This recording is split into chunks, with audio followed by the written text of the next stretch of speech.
tawa watanya. Dio wawaimi anakanchapi chinkaku. Dio wawaita nilekani. Amachaya anakanchata pori misma. Ija. Pai mana uyari wancho. Millay michay.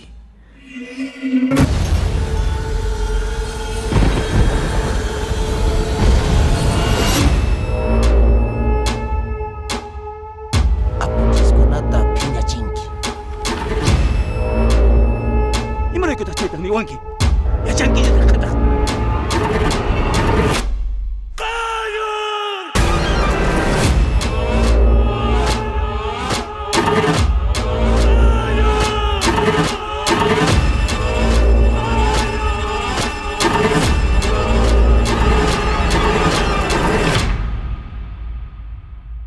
Millay michay.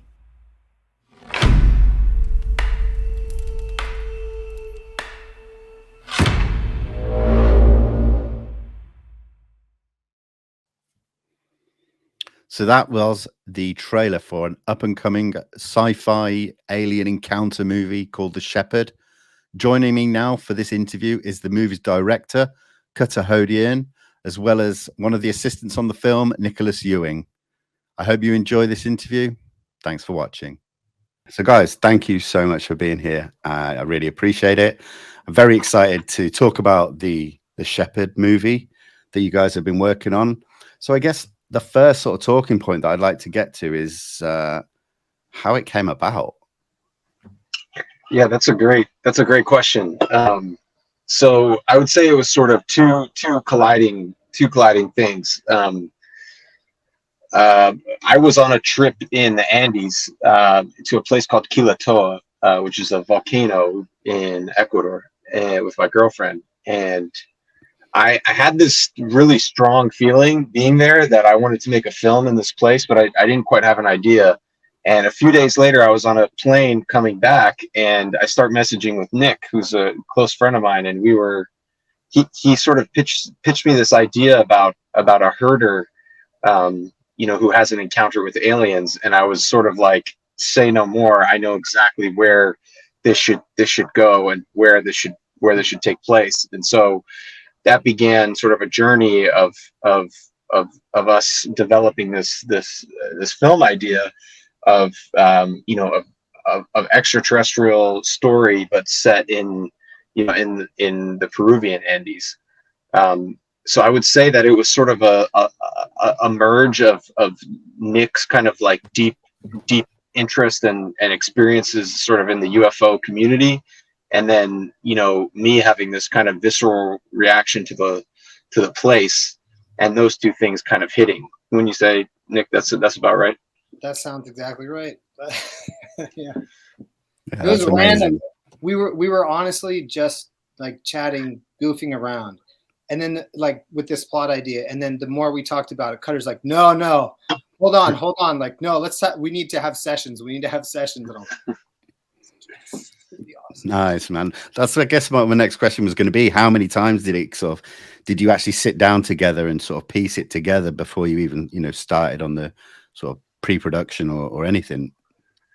Well, this is an interesting way to make a movie, which is to sort of explore the idea from the inside out. I've done it previously with another project, but I think this is an even more kind of unique version of it, where you're sort of sitting in a room in front of laptops talking to each other about an idea, but then feeling like there's this element missing of just truth to the whole experience. So I started to say to Nick after a while, I think we're getting to that point where unless we go there and start to kind of explore the place and explore what this idea means in this culture and in this location, we're not really going to understand. So we started planning a trip, after I would say 4 or 5 months of extensive kind of idea, brainstorming. But we met this incredible actor named Amiel Cayo, who we got introduced to and who we sort of decided, Amiel can sort of play this character that we were developing.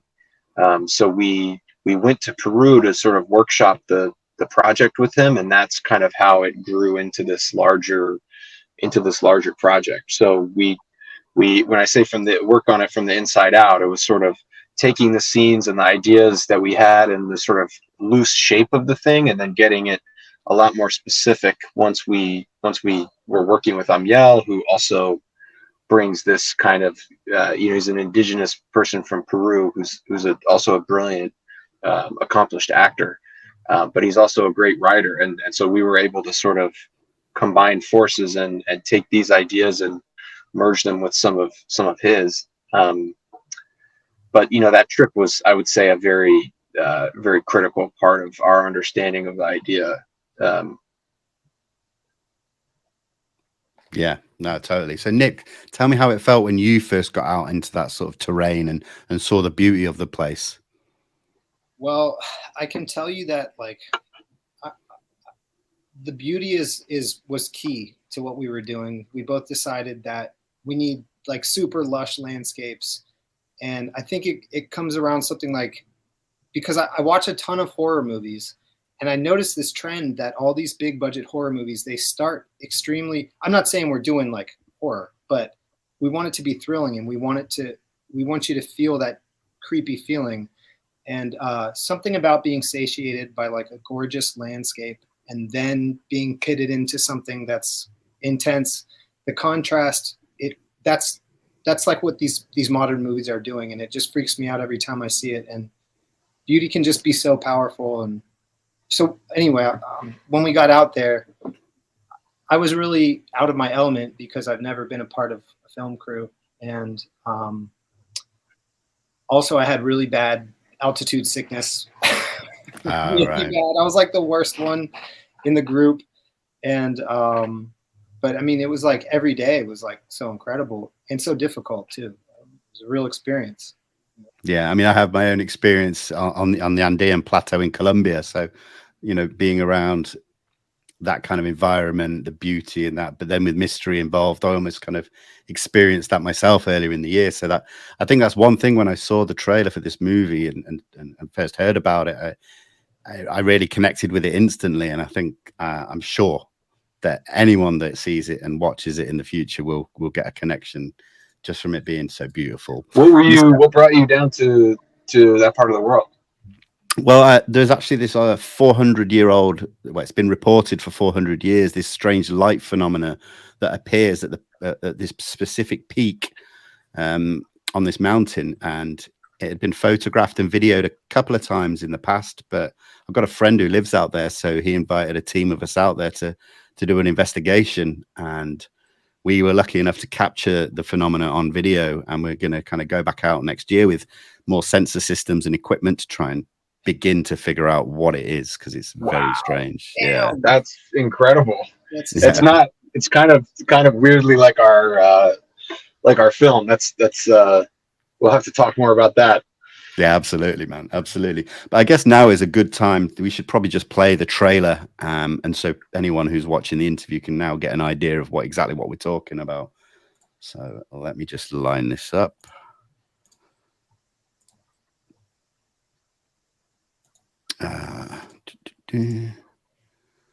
Here we go. Okay.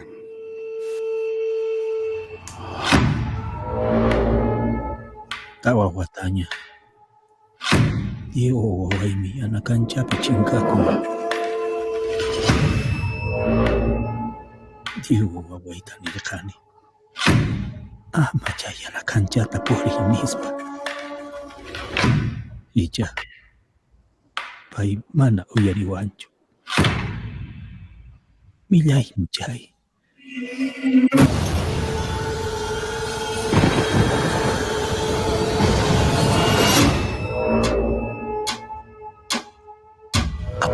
Nata pinya chinki. Imana kita cerita ni wanki.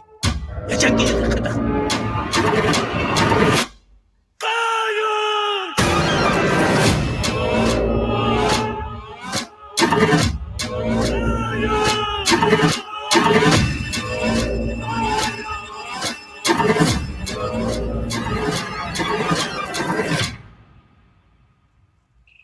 Mijay, Mijay.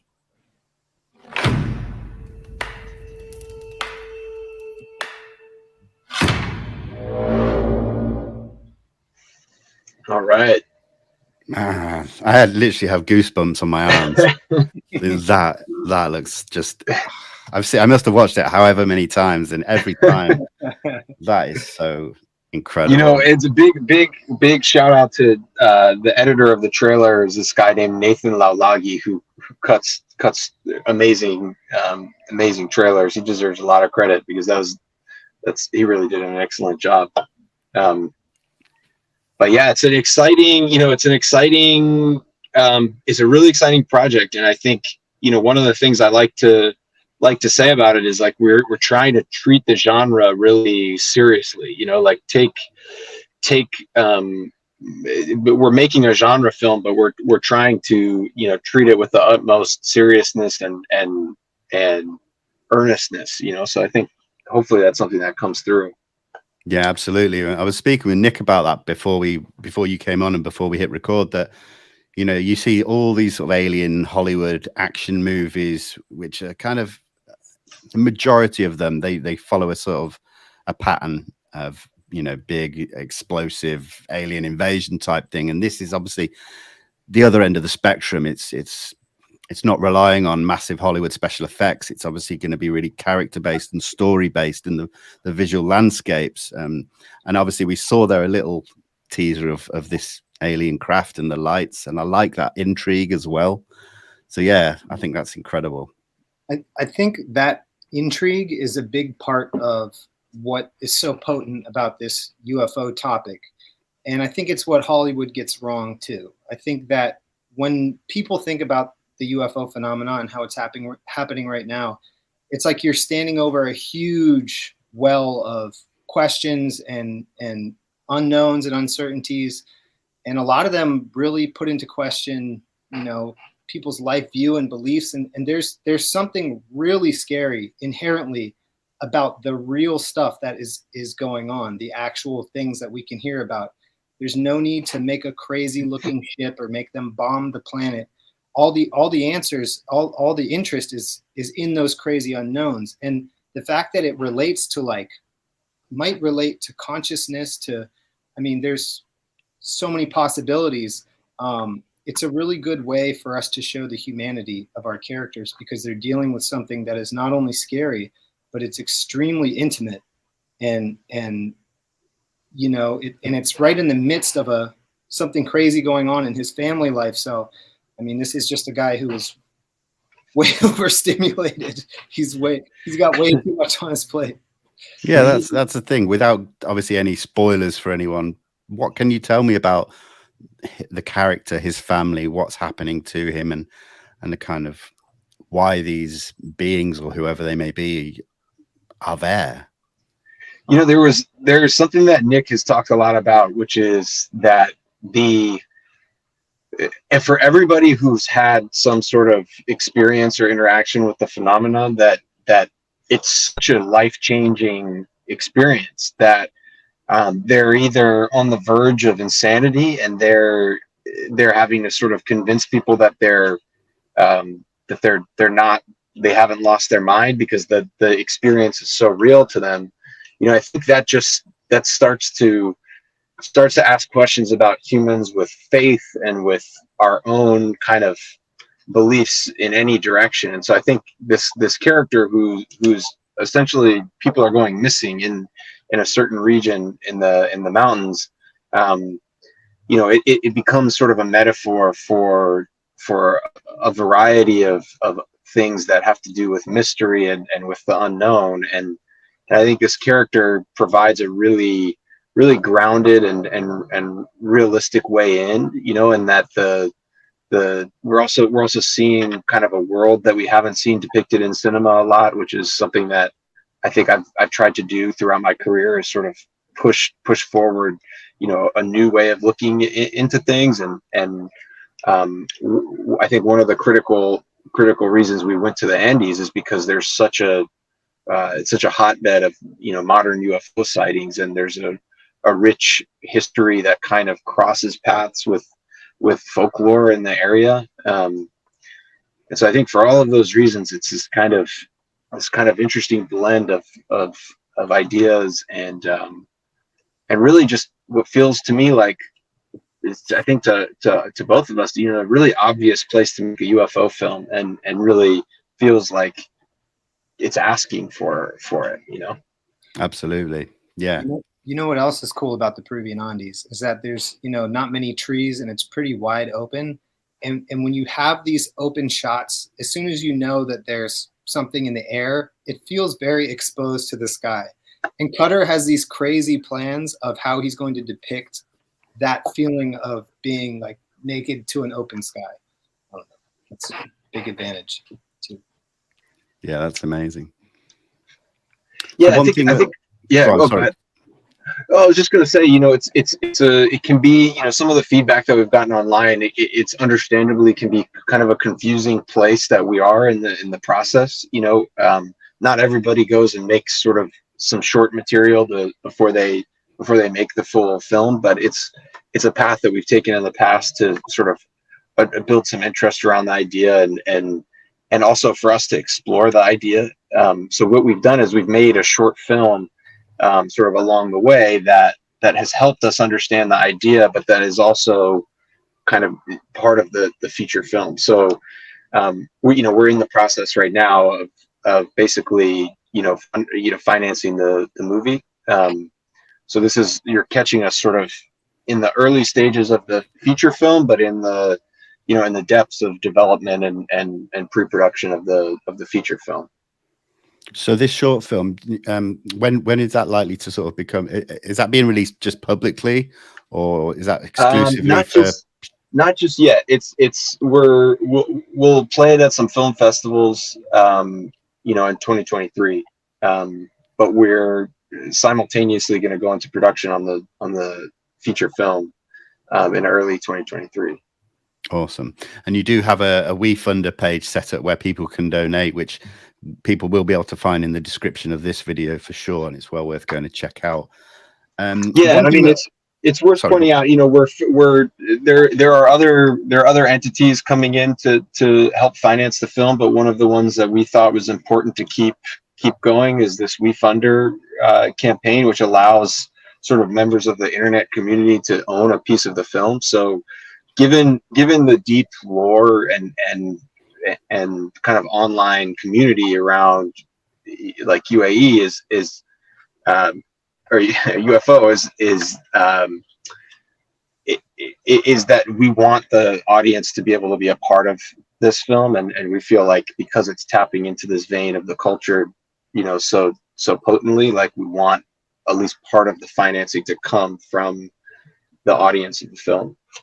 And it's also worth mentioning that we would really have to finance this ourselves. If we handed it over to some major studio, that's when you're getting explosions and really oddly creatively shaped ships and I don't know, all kinds of tropes and stuff that don't pay homage to the seriousness, the intimacy of this like pseudoscience that's kind of emerging.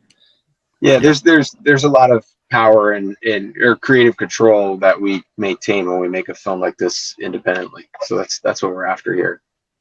Yeah, that's excellent. The one thing I did want to ask is that obviously you've been out there. I'm not sure how many times, but obviously you've shot some footage out there and that. But did you get to meet many of the locals that do live in that area? And did you have any conversations about, well, we're here to film a movie about UFOs, and did they tell you any stories locally or anything like that? Let's see. I mean, the first part of the question is, yeah, we ended up staying with kind of a family up in the mountains that our Peruvian producer sort of like created the open the door for. So we ended up getting a real sort of sense of living, up in really remote area with, very little in the way of connection to the outside. And but Nick, I'm sure we talked to people in Kokani about. Yeah, so I definitely was curious, and knowing the lore and how active things are in Peru, I asked almost everybody that was there, and their answers were all like, "Huh?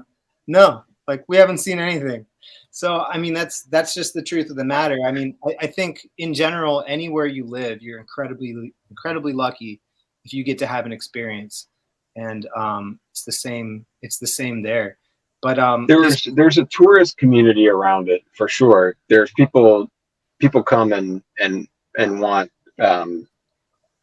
want to see things, and people will go take you places. Right. We were certainly looking. Yeah. We did find one guy who had a lot to say about the alien presence in Peru. And this was like a 70-year-old white dude who moved and was going to start a spiritual temple down there or something like that. And he's just like, I don't know. I guess I'm more interested in like Peruvian lore from people who are maybe more connected. Yeah, one of the things that I think we're interested in is sort of the crossover between the folklore around sort of stars and things up in the sky and UFO and how maybe there's ways that those two things are separate. Maybe there's ways that those two things are the same. So in other words, are what people interpret as gods and spirits necessarily separate from, an advanced human craft coming back in time, or an advanced technology from somewhere else that isn't it ultimately our human perspective on what the hell the unexplained is? That is what's interesting. And I think that's really, to me, where this gets into some interesting kind of philosophical questions about what it's really about humans looking up and being in awe and having wonder, and then that wonder causing problems.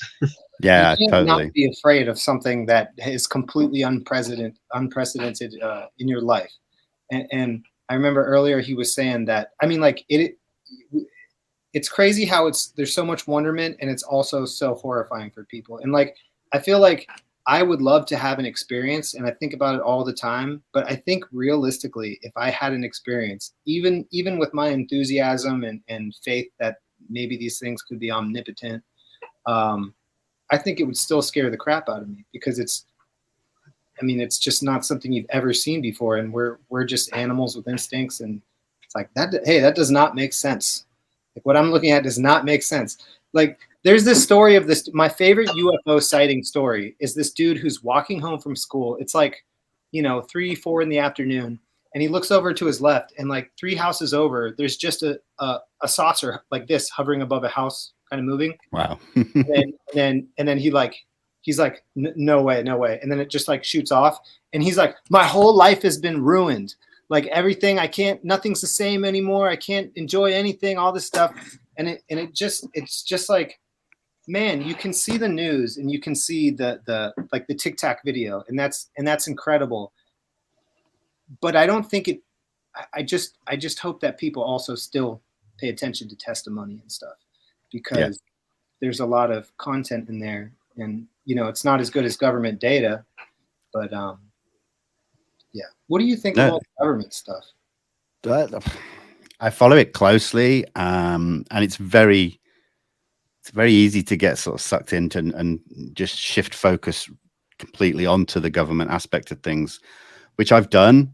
But recently I've really broadened out, and I'm speaking to a lot more experiences these days. So it's for exactly the reason why you said, because some of the testimony that you hear from people, it doesn't mean you have to believe everything that they say. It's more a case of they believe what they're saying, and don't pass judgment too quickly. And I'm learning a lot about myself as well when I talk to these people. It's a journey that I've been on for years now, but yeah, I'm trying not to just focus on one thing. The government stuff, it gets exciting and then it dies down. Yeah. And there's so much history and like these people that have seen things, some since they were children and all their lives. Yeah. And some people have just seen it, one thing. So I'm just exploring that avenue at the moment a little bit more. Can I pitch out a theory about all this government activity? A little conspiracy theory. Go for it. So I noticed that there's a whole group of new ufologists who come from the Tic Tac videos and the government data, and they are religious about only sticking to government data. There's like this whole class of people. It's like as if ufology just became serious, and everything preceding it is like not worth your time.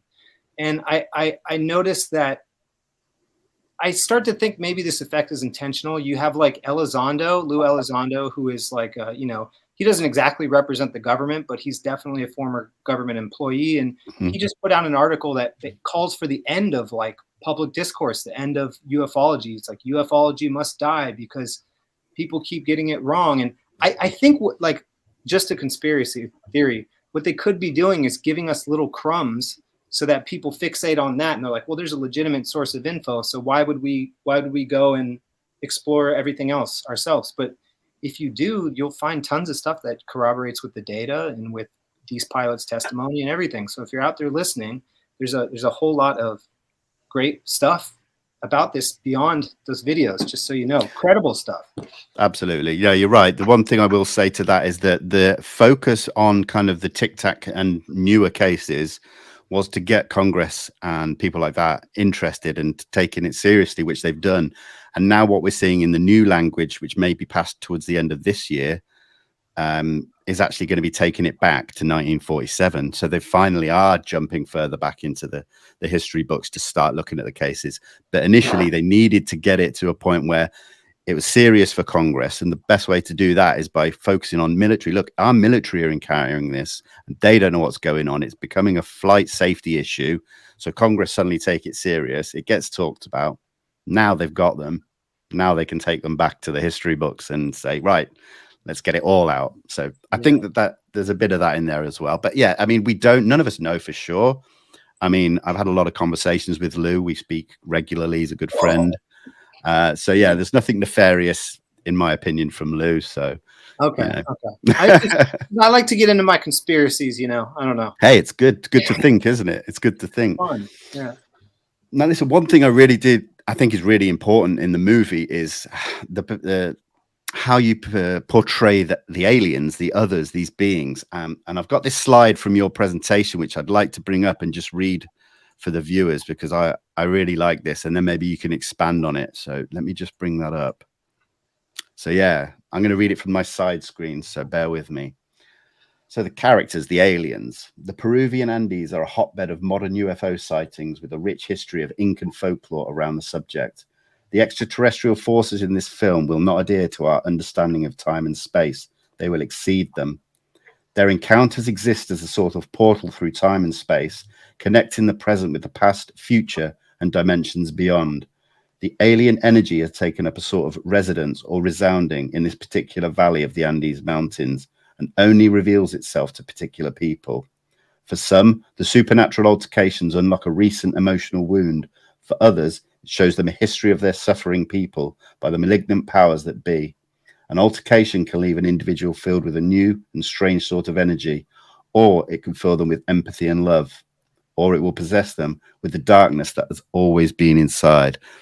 Now, that really stood out to me because you're not just going one-dimensionally. These are good, these are bad. It can make people feel different things. So hats off to you, because I think that's really, it touches upon a lot of the theories that do get talked about in the UFO community. So how did you bring all that together and decide on that?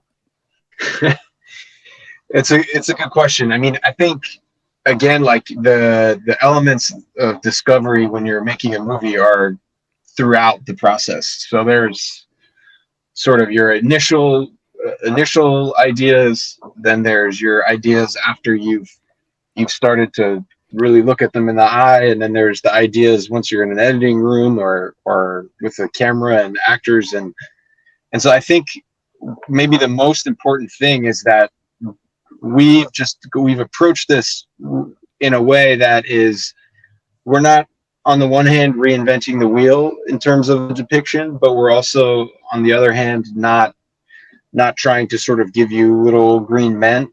And I think as we've been talking about, it's about leaving some things unseen. It's about letting the experience that each individual person has, and maybe some people have a little bit more ability than others to have that experience based on their past or their lineage.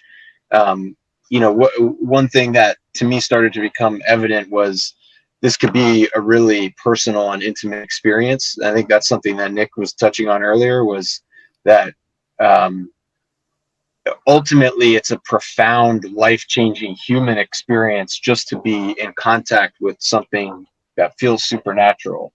So I think that's the heart of what the characters in the film are, who encounter the other. That's what they're experiencing, and that trying to almost articulate that to other people who haven't had that experience is sort of one of the struggles that we see in real life experiences, and that we're sort of imbuing the character with in our story. But it's tough to talk about because I also don't want to give away everything that we're working on. but I think, to tiptoe around it, right, Nick? I mean, that's kind of I would say basically it's an amalgamation of all the what I would consider to be the most likely scenarios, while still leaving enough ambiguous that we don't look silly in a couple of years. So I study like a lot of abduction stuff. It's probably my favorite thing to get into, John Mack and anything else. I've probably like you, over time you read enough of this stuff and you start to notice things that are similar to each other, and those are the things that I latch on to.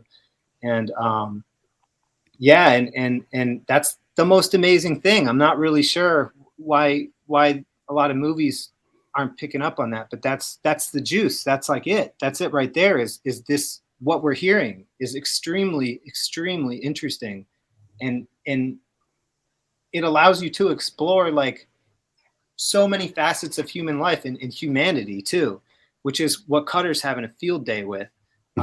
He's like so good at portraying humans and like just everything he shoots looks so real. So this plot lends itself to that, and like we just have a really sincere thing going on, and we just want to do honor to the community and make an alien movie for people who, well, not alien, whatever phenomenon movie for people who are truly interested in this topic and spend time with it and appreciate what questions arise from it. Yeah, I mean, it really shines through. Like I said, from the moment I first saw the trailer and everything I've sort of seen from you guys, it really does point in the direction like it's a breath of fresh air, so that people in the community really are going to be hyped about this one. We recently had Nope by Jordan Peele, which I thought was great. It was different. Mixed feelings on certain parts of the film. I won't go into it, but this one I think is going to sort of elevate it even further. So listen, when it does kind of get further down the road, maybe next year, and we start seeing more and you're able to talk about more, I really would love it if you'd come back on and we can have a sort of more in-depth discussion. That would be incredible. I think we would love that.